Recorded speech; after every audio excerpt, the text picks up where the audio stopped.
So this photo shows Attorney General Pam Bondi refusing to even look at Jeffrey Epstein survivors who claim they were ignored by our Department of Justice. Well, thanks to the incredibly brave people sitting here behind you, we can actually ask them if that's true. Now, would the survivors and victims who are here please stand up one more time?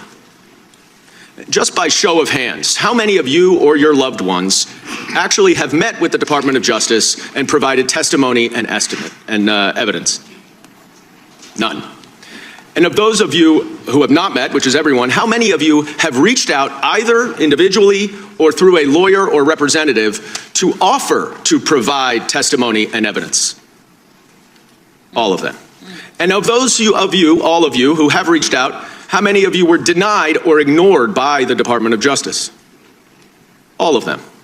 And despite the shameful and despicable efforts by Ms. Bondi and her department to intimidate you, how many of you are still willing to speak to the Department of Justice?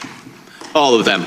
Well, Ms. Bondi, it looks like you have some more witnesses to talk to, and I yield back. And unsurprisingly, the way that she decided to respond to these victims being ignored by her DOJ is to totally pivot and obfuscate to the topic of undocumented immigration. Take a look. Have a moment, Congressman? Yes, ma'am. Thank you.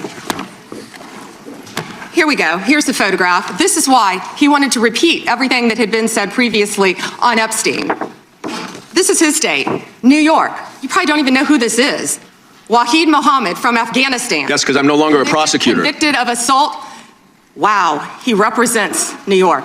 Wow, yet he doesn't care about the illegal aliens convicted of crimes, assault and homicide. And once again, in a hearing that was entirely supposed to be focused on the DOJ's mishandling of the release of the Epstein files, she pivots once again to stock market gains. Dow is over 50,000 right now. The S&P at almost 7,000.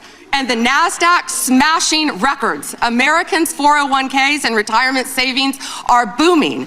That's what we should be talking about. We should be talking about making Americans safe. We should be talking about, what does a Dow have to do with anything? That's what they just asked. Are you kidding?